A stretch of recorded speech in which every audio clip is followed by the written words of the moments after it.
Have you ever wondered what heaven is really like? Many of us have grown up with vague or even misleading ideas about our eternal home. But in his groundbreaking book Heaven, Randy Alcorn unveils biblical truths that challenge our perceptions and bring hope like never before. In this video, we'll count down the top 7 astonishing facts about heaven that you won't believe. Make sure to watch until the end. You don't want to miss number 1. Most people think of heaven as a purely spiritual realm where we float around as disembodied spirits, but the Bible teaches that heaven will be a physical place.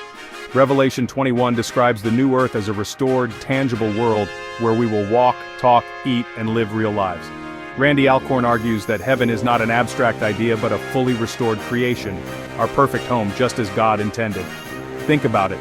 Just as Jesus' resurrection body was real, so too will our future home be real, with mountains, rivers, and a breathtaking city, the New Jerusalem. But what will this physical reality be like? Imagine a world where every aspect of creation is perfected. No pollution, no decay, no death, only the brilliance of God's restored world. The streets of the New Jerusalem will be paved with gold, not just as a symbol of beauty, but to reflect the overwhelming glory of God's kingdom. The trees will bear fruit year-round, and the river of life will flow from the throne of God. Every experience, sight, sound, taste will be enhanced, without the limitations of our fallen world. This means that heaven won't be a place where we simply exist. We will thrive in a real, restored, and tangible paradise beyond our wildest imagination. Will we be ghosts in heaven? Not at all. Just as Jesus was resurrected with a glorified body, we too will have real physical bodies, only perfected and free from sin, sickness, and suffering. Imagine a body with no pain, no aging, and no limits. Philippians 3:21 tells us that our lowly bodies will be transformed to be like Jesus' glorious body. Jesus, after his resurrection, ate with his disciples, talked with them, and even allowed them to touch him. This proves that in heaven, our new bodies will not be subject to decay or limitations like they are now, but they will still be recognizable and tangible. We'll be able to hug loved ones, enjoy the beauty of creation, and even partake in meals. But these bodies will be more than just pain-free, they will be glorified. Think of the strength and energy of your best days on earth, multiplied exponentially. No fatigue, no disabilities, no sickness, only vibrant, joyful existence in the presence of God. Did you know animals will be in heaven?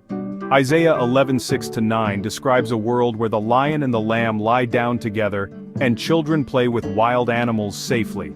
This aligns with the idea that the new earth will be a restored and perfected version of God's original creation. God made animals before the fall, and since he declared his creation every good in Genesis, why wouldn't he restore it?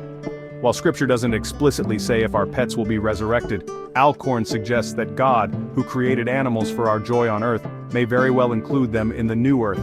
Imagine a world where animals live in perfect harmony. No more suffering, no more fear, only peace. Picture a place where lions, elephants, and wolves roam freely among people, as they were meant to before the fall. There will be no predators, no prey, only a grand design where creation flourishes in perfect unity. Could your beloved pet be there? God is a loving Father, and though Scripture does not give a definitive answer, his heart for his creation leaves room for the possibility that he may restore even the animals we loved on earth. Will we remember our lives on earth? Absolutely. Heaven is not about forgetting, it's about redeeming. Alcorn highlights that in heaven, we will recognize our loved ones and remember our lives, but without pain, regret, or sorrow. In Luke 16, the rich man and Lazarus both retained their identities and memories in the afterlife.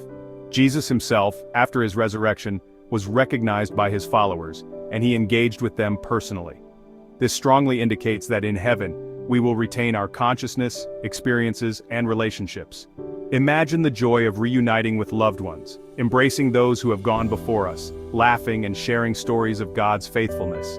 The sorrow of separation will be completely erased, replaced with the joy of eternal togetherness. There will be no misunderstandings, no grudges, and no loss, only the perfection of love in its purest form. Perhaps we will even gain new understanding, seeing how God's hand worked through our lives in ways we never realized before. Every interaction will be meaningful, and every relationship will be bathed in the light of God's perfect love. Imagine the countless conversations we will have, learning the untold stories of faith, redemption, and God's divine orchestration in history. Forget the idea of eternal boredom in heaven. Many believe heaven will be an endless church service, but the Bible paints a different picture.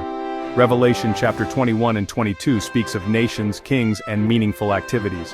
Randy Alcorn suggests we may travel, explore, create, and even continue to learn in heaven. God made us with curiosity, intelligence, and creativity. Why would those gifts end in eternity? Imagine exploring vast, beautiful lands, perhaps even beyond Earth itself. Could the new universe be open for discovery?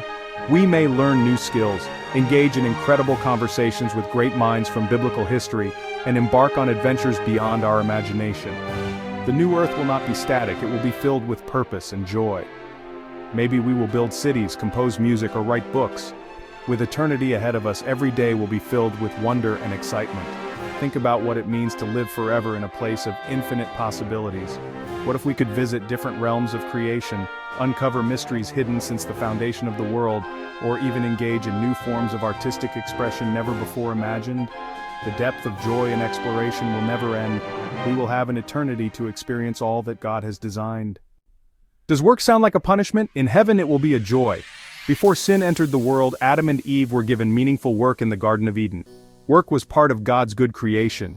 In the new earth, we will serve God in ways that fulfill our deepest passions without frustration or exhaustion. Revelation chapter 22 verse 3 says, "His servants will serve him." But this time, work will be pure joy. Imagine designing, crafting, teaching, exploring, and creating, all to the glory of God. Picture yourself working in your God-given strengths, excelling in ways you never could before, and feeling a deep sense of fulfillment in all you do. Work will not be something we dread, but something we delight in, because it will be a reflection of worship. Now for the most astonishing fact about heaven. The greatest joy won't be the beautiful landscapes, the adventures, or even reuniting with loved ones. The most incredible reality is that we will see God face to face. Revelation chapter 22 verse 4 declares, "They will see his face." Imagine standing before the one who created you, loves you infinitely, and wipes away every tear. That moment will be beyond words, pure eternal joy. In Exodus, Moses could only see a glimpse of God's glory, but in heaven we will have full access to his presence, unhindered by sin. The very longing of our souls, the desire to know and be fully known, will be fulfilled as we worship in his presence.